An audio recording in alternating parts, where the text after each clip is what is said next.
Good morning, students. I am Dr. Mamta Sharma.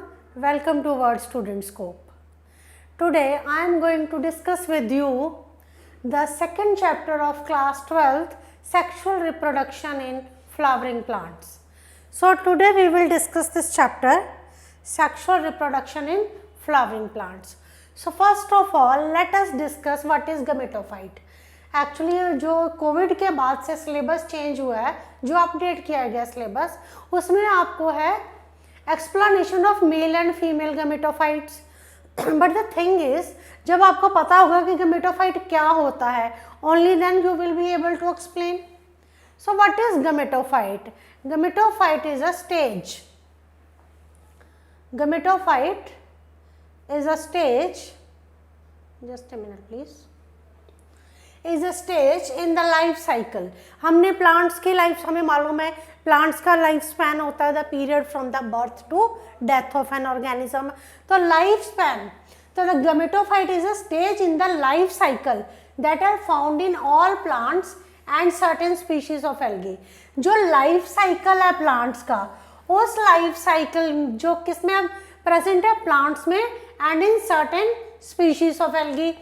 This process includes both multicellular diploid generation known as sporophyte and multicellular haploid generation known as gametophyte. क्या मतलब हुआ इस बात का? Gametophyte is a stage. ये stage है gametophyte एक, किसमें? In the life cycle of plant and in certain algae. क्या है इस gametophyte प्रोसेस में क्या होता है?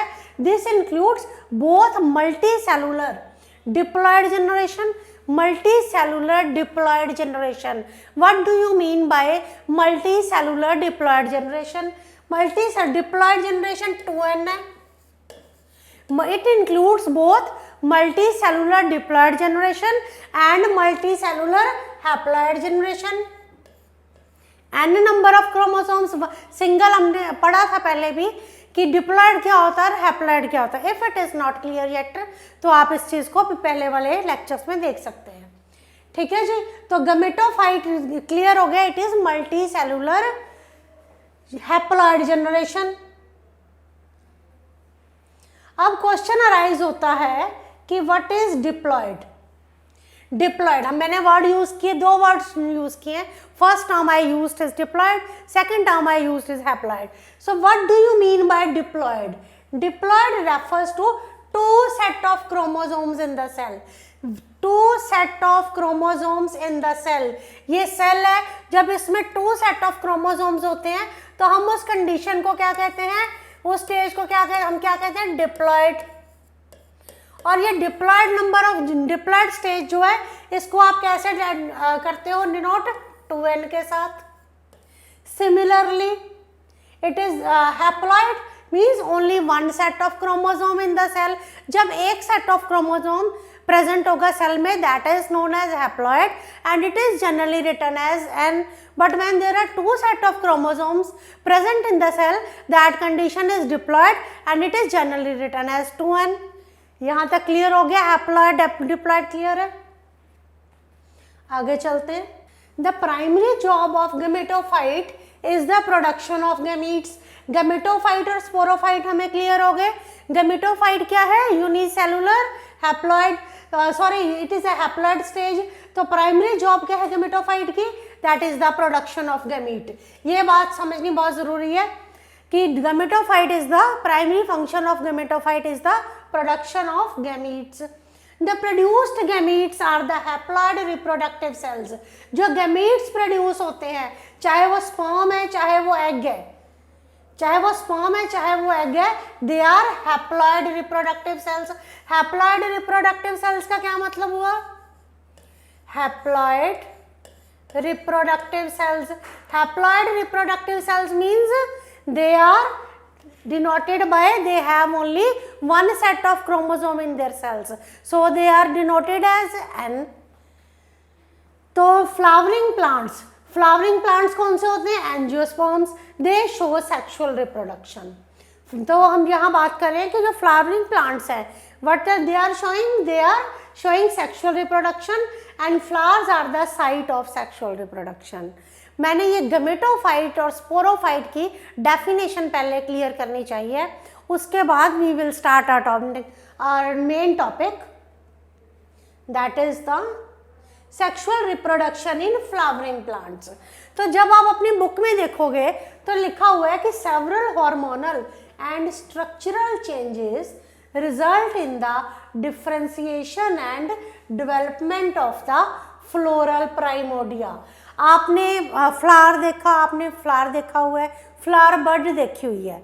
अब क्या है, several hormonal and structural changes, several hormonal and structural changes in the flower primordium, which is your flower bud, then development of the floral primordium, inflorescence bear the flower buds and then the flowers। तो आपको भी पता है कि flower bud से जब flower mature होता है तो बहुत सारे उसमें हार्मोनल चेंजेस आते हैं and many structural changes occur in the development of the flower primordium.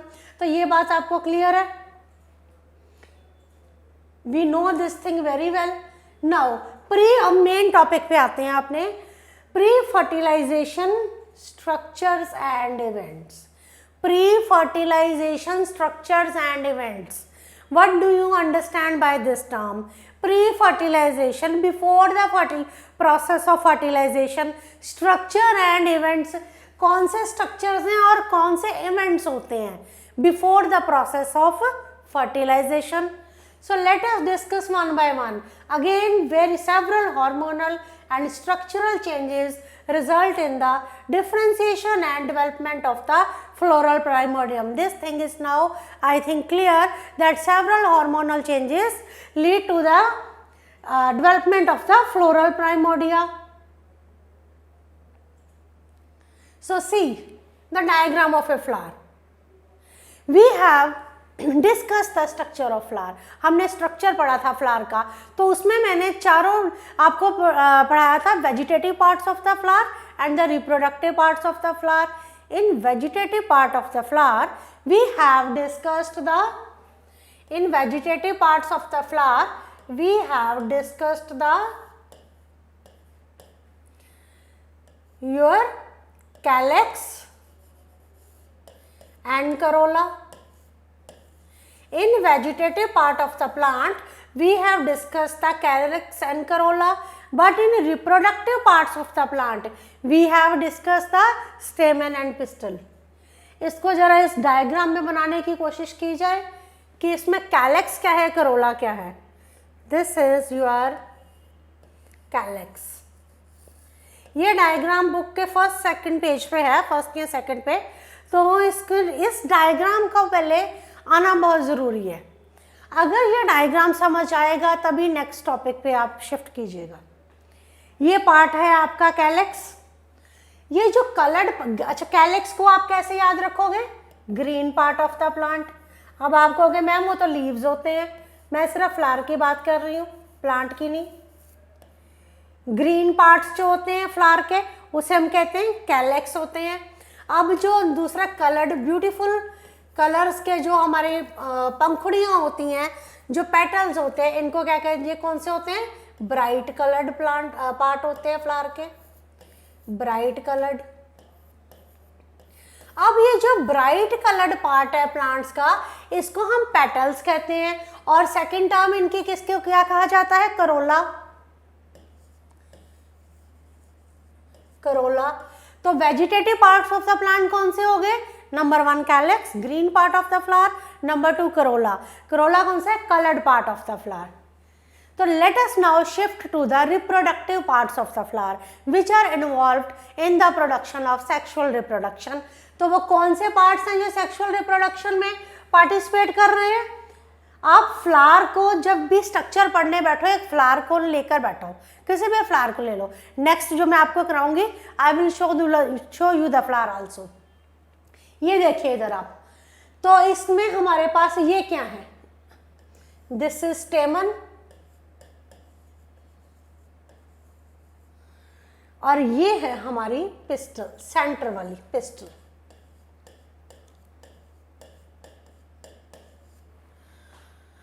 तो इसमें हमने क्या एक्सप्लेन किया है, इसमें हमने एक्सप्लेन किए हैं both vegetative both vegetative and reproductive parts of the flower. अगर ये पार्ट्स हमें क्लियर होंगे तभी हम आगे चल पाएंगे. रिप्रोडक्टिव पार्ट्स फ्लावर के. Flower is involve in the process of sexual reproduction. इस चीज को हमने अब जस्टिफाई करना है. हाँ जी. A typical flower has 2 parts.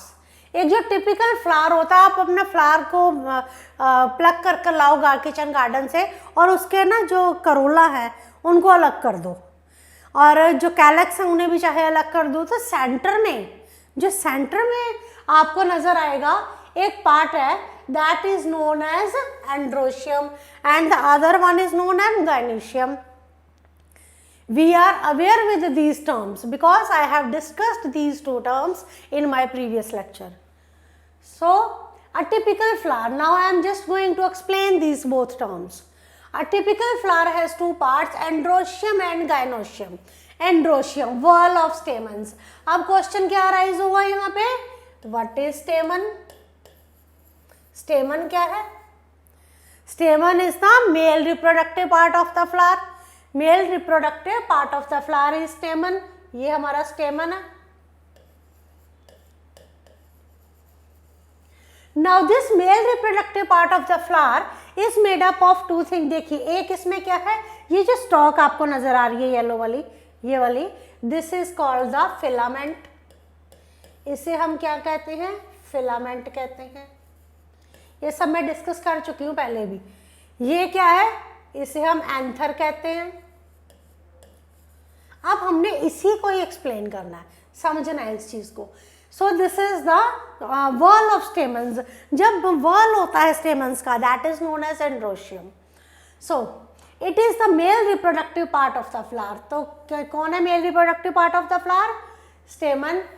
It consist of a whorl of stamens called androecium. Their number and length are variable in different species. Their number and length is variable in different species. The number of stamens and the length of stamens that vary from species to species. Right? So this was the structure of stamen and this must be very, very clear. Let us shift to next slide. So this I have discussed. Let us shift to next. So the transverse section of anther. अब आपने क्या करना जी? हमने flower में स्टेमन देख लिया. स्टेमन देखा. स्टेमन किसका बना हुआ था? It was something like this. ये bilobed anther था and here there was filament.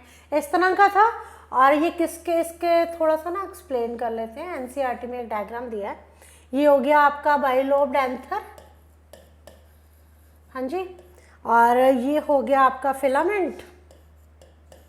This is filament. और ये क्या है? ये है आपका रिसेप्टिकल. इसको थैलेमस भी कहते हैं. थैलेमस और रिसेप्टिकल. अब ये जो एंड है ना, दिस एंड जहाँ पे ये आपका फिलामेंट थैलेमस के साथ अटैच्ड होता है, उस इस एंड को क्या कहते हैं? Proximal and. जिस एंड पे आपका फिलामेंट जाके थैलेमस पे अटैच होता है, that end is proximal end. And the end opposite to it, दूसरे एंड को क्या कहते हैं? Distal end. So this diagram is taken from the NCERT. तो उसमें आपको ना एक्सप्लेन किया गया है इस चीज़ को कि जब एंथर जाके रिसेप्टिकल के साथ या थैलेमस के साथ अटैच होता है, that part is known as proximal. Right, that end is proximal. And जहाँ जो सेकेंड उसका ऑपोजिट है, that end is known as distal end. तो अब हमने ये जो स्ट्रक्चर है ना, इसमें से हमने ये जो स्ट्रक्चर है, ये वाला स्ट्रक्चर, ये जो बाइलोब्ड एंथर है, इसको हमने एक्सप्लेन करना है. बाइलोब्ड एंथर को हम एक्सप्लेन करेंगे. तो इसका क्या है? Structure of microsporangium. इसमें ना घबराने वाली कोई बात नहीं है. एक्चुअली इस बार का जो अपडेटेड सिलेबस है उसमें उन्होंने ना क्लियर कुछ डिफाइन कर दिया है. पहले हम कैसे पढ़ते थे? पोलन्स. कि structure of pollen, structure of microsporangium, तो इस तरह से हम डिवाइड कर करके पढ़ते थे। अब उन्होंने सभी को एक हेडिंग दे दिया, स्ट्रक्चर ऑफ माइक्रोस्पोरेंजियम। हम इसको पढ़ेंगे, एंथर ही पढ़ना पहले। क्यों पढ़ना है anther? Because anther will produce pollen grains, और हमें क्या देखना है, सेक्सुअल रिप्रोडक्शन फ्लावरिंग प्लांट्स में कैसे होती है। अब क्वेश्चन ये अराइज होता है, मैम फ्लावरिंग प्लांट्स में रिप्रोडक्शन होती है, कैसे होती है? That's what we are going to discuss today. कि जो फ्लावर्स बनती हैं, आपने इतनी तरह के फ्लोरल बर्ड्स देखते हो, जो इतने तरह के फ्लावर्स हैं, they are the result of the sexual reproduction done by the plants. हमें दिखाई देते हैं सेक्सुअल रिप्रोडक्शन के रिजल्ट। तो अब हम पढ़ेंगे structure of microsporangium. A typical microsporangium is near circular in outline. अगर आप टिपिकल माइक्रोस्पोरेंजियम को देखें ना, आपने इसको क्या करना है, इस तरह से जो एंथर है, इसको आप इस तरह से अगर इसका सेक्शन अगर कट करें अगर हम, तो एक आपको इस तरह का स्ट्रक्चर दिखाई देता है। This is nearly circular in outline. This is not circular, but it is nearly circular in outline. इसको आगे देखते हैं। और it is surround, देखो जी, ये आपका है एंथर सारा, इसको हम TS ऑफ माइक्रोस्पोरेंजियम कह रहे हैं। क्यों कह रहे हैं, हम इसके डिस्कस करेंगे अभी ना। It is surrounded by 4 wall layers. ये जो आपका माइक्रोस्पोरेंजियम है इस तरह का जो है आपका, it is surrounded by 4 wall layers. थोड़ा सा पीछे दोबारा चलो, आपको एक चीज बतानी है यहाँ मुझे। हाँ, हमें पढ़ना है structure of microsporangium. So we will focus on the transverse section. ये आपका ट्रांसफर सेक्शन है माइक्रोस्पोरेंजियम का। अब आप देखो कि ये जो माइक्रोस्पोरेंजियम का ट्रांसफर सेक्शन है, इसमें ये 4 हम क्या कहते थे, एंथर क्या है, बाइलोब्ड है कहते थे ना। तो ये 2 लोब्स है। नेक्स्ट डायग्राम में देखते हैं 2 लोब्स कौन से हैं इसके। These are the 2 lobes. ये फर्स्ट लोब है और ये आपका सेकेंड लोब है। ये फर्स्ट और सेकेंड लोब बाइलोब्ड है ना। अब देखो जी, it is surrounded by 4 wall layers, the epidermis, the endothecium, middle layers and tapetum. Now when we see the transfer section of microsporangium and when we view it in enlarged stage, so what we get that it is surrounded by 4 wall layers. सबसे पहली layer है epidermis, second है हमारी एंडोथेकियम, उसके बाद है middle. ये है आपका सारा, ये जो हमने सिर्फ एक माइक्रोस्पोरेंजियम हमने एक उठा लिया है, ठीक है, एक स्ट्रक्चर हमने उठा लिया। ये इसके क्या है, जो आउटर लेयर है दैट इज एपिडर्मिस। अब इसको थोड़ा सा हम और कोशिश करें देखने की। इस तरह से कुछ बन रहा है आपका स्ट्रक्चर, ये कुछ इस तरह से है। थोड़ा सा गड़बड़ हो गई है पर इसको हम कंप्लीट करते हैं इसमें। जैसे कि ये है इसके ना 4, ये क्या है, माइक्रोस्पोर। अब हम ये है माइक्रोस्पोरेंजियम। इसको थोड़ा सा पहले यहाँ समझो कि ये जो माइक्रोस्पोरेंजियम है, ईच माइक्रोस्पोरेंजियम जो है that is filled with sporogenous tissue. ये मैं थोड़ा सा आपको नीट पॉइंट ऑफ व्यू से भी एक्सप्लेन कर रही हूँ, आप इसको समझिए, आगे और देखेंगे। ये है स्पोरोजीनस टिश्यू। तो ये स्पोरोजीनस टिश्यू हो गया।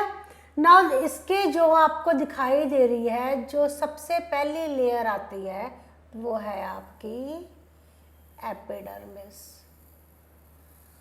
थोड़ा सा ना स्ट्रक्चर की जो है शेप है वो थोड़ी सी बिगड़ गई है, तो आप इसी को देख लो। तो ये है आपकी एपिडर्मिस। एपिडर्मिस का हमें फंक्शन पता है कि एपिडर्मिस जो है दैट प्रोवाइड प्रोटेक्शन का काम करती है। सेकंड जो लेयर है दैट इज द एंडोथेकियम। ये है हमारी एंडोथेकियम लेयर। तो एंडोथेकियम की क्या इंपॉर्टेंस है? एंडोथेकियम की इंपॉर्टेंस है कि ये हाइग्रोस्कोपिक होती है, हाइग्रोस्कोपिक। एपिडर्मिस का क्या फंक्शन था? प्रोटेक्शन।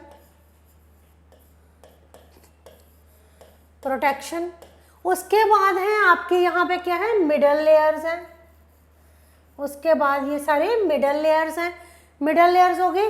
मिडल लेयर्स के अंदर क्या, ये किसका स्ट्रक्चर, ये क्या है, माइक्रोस्पोर। ये आपका है एक माइक्रोस्पोरेंजियम का इनलार्ज्ड व्यू। जब आपने इसको इनलार्ज करके देखा सेक्शन को, तो आपको ये पता लगा कि जो माइक्रोस्पोरेंजियम है that is surrounded bye 2 layers. First layer कौन सी थी, आपकी एपिडर्मिस, और इनर उसके अंदर लेयर कौन सी थी, inner to the epidermis was endothecium, and just inner to the endothecium was 2-3 middle layers थी। अब फंक्शन क्या है, epidermis, endothecium and middle layers, they perform the function of protection. ये प्रोटेक्शन प्रोवाइड करती है माइक्रोस्पोरेंजियम को। अब एक और लेयर है दैट इज द टेपेटम। अब ये जो आपका माइक्रोस्पोरेंजियम है, इसको क्या चाहिए, नरिशमेंट भी तो चाहिए, तभी आगे का प्रोसेस चलेगा। तो इसको नरिशमेंट कौन प्रोवाइड करता है, टेपेटम। Very important function. ये क्वेश्चन वैसे तो आपके एग्जामिनेशन पॉइंट ऑफ व्यू से बहुत इंपॉर्टेंट है, एग्जाम में हमेशा इसके बारे में पूछा जाता है, लेकिन ये कुछ इसके जो बारीकियां हैं इस डायग्राम में, जैसे टेपेटम है, टेपेटम नरिशमेंट का फंक्शन परफॉर्म करती है। Nourishment, it provide nourishment to the developing mother cells. तो ये जो माइक्रोस्पोर मदर सेल्स हैं, इनको प्रोटेक्शन, इनको नरिशमेंट कौन देता है, कौन इनको ग्रो होने के लिए खाना कौन दे रहा है, that is given by the tapetum. So ये चारों लेयर्स के फंक्शन जो है, it is very very important. So where I was, it is surrounded by 4 wall layers. 4 wall layers हैं, epidermis, endothecium, middle layer and tapetum. The outer 3 layers, which outer 3 layers? Epidermis, endothelium and middle layers. They give the protection to them. They play a role in protection and help in dehiscence of anther to release pollen. अब ये जो dehiscence of anther है ना, ये क्या है, ये हम आगे देखेंगे डायग्राम में। जब आपका माइक्रोस्पोरेंजियम ने माइक्रोस्पोर्स बना दिए, फिर वो माइक्रोस्पोर्स आगे पढ़ेंगे, अभी डिवाइड करते हैं, तो उसके बाद पोलन ग्रेन्स बनते हैं। हमारा जो एम है वो पोलन ग्रेन्स बनाना है। पोलन ग्रेन्स बनेंगे तो वो पोलन रिलीज होगा। तो वो जो पोलन है, पोलन ग्रेन्स कहाँ, क्योंकि हमने क्या करना देखना है, सेक्सुअल रिप्रोडक्शन फ्लावरिंग प्लांट्स में। तो वो पोलन ग्रेन्स कैसे जाएंगे, कुछ एयर के थ्रू चले जाते हैं, कुछ वाटर के थ्रू जाते हैं, कुछ को इंसेक्ट्स ले जाते हैं, और ये कहाँ जाके लैंड करते हैं, on the stigma of the pistil. So हमारा मेन एम वहाँ पहुँचना है। तो ये हम उसके स्ट्रक्चर्स पढ़ रहे हैं कि ये कैसे बने, पोलन ग्रेन्स कैसे बने। हम कहते हैं माइक्रोस्पोरेंजियम पढ़ना पड़ेगा पहले, तभी पता लगेगा कि पोलन ग्रेन्स कैसे बनते हैं। ये tapetum, inner most layer, it nourishes the developing pollen grains. देखिए टर्म है that is providing nourishment to the developing pollen grains. Cells of the tapetum contains dense cytoplasm and nearly have more than 1 nucleus. Tapetum layer की importance क्या है, मैंने कहा it is providing nourishment, fine, and it is binucleate. ये कैसी होती है, बाइन्यूक्लिएट होती है। बाइन्यूक्लिएट का मतलब क्या हुआ कि it has more than 1 nucleus and it contains dense cytoplasm. तो टेपेटम में एक से ज़्यादा न्यूक्लियस है, और ये क्या प्रोवाइड कर रही है, न्यूट्रिशन प्रोवाइड कर रही है। किसको प्रोवाइड कर रही है, नरिशमेंट, डेवलपिंग पोलन ग्रेन्स को। ठीक है जी,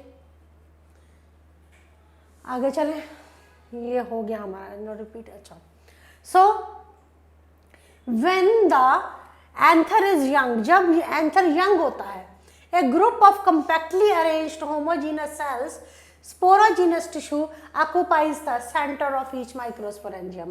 What does it mean? When the anther is young, anther young है अभी, mature नहीं हुआ, anther की dehiscence नहीं हुई अभी, तो anther young है, तो group of compactly arranged homogeneous cell, ये है आपका microsporangium। एक को ही डिस्कस करते हैं। तो क्या कहता है कि group of compactly arranged homogeneous cells occupies the center of each microsporangium।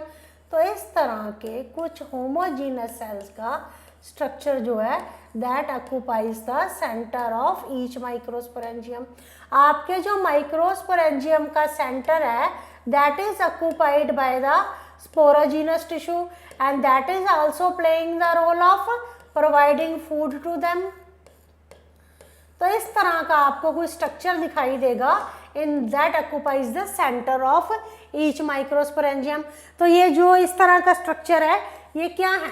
These are homogeneous cells. Homogeneous cells क्यों कहा गया है? Because they have uniform composition. तो होमोजीनस सेल्स हैं, इनकी यूनिफॉर्म कंपोजिशन है and that occupy the centre of each microsporangium. We are concerned with the microsporangium. We are concerned with this. हमने layers पढ़ी किसकी? माइक्रोस्पोरेंजियम की। कि जो सेंटर है माइक्रोस्पोरेंजियम का दैट इज किसके साथ वो फिल्ड है? That is filled by the homogeneous mass of cells. उसे कहते हैं sporogenous tissue. So in this I have discussed with you little about the overview of the microsporangium and about the layers also, and I have also discussed with you the role played by each layer. So next अपने lecture में हम इसको continue करेंगे. Thank you.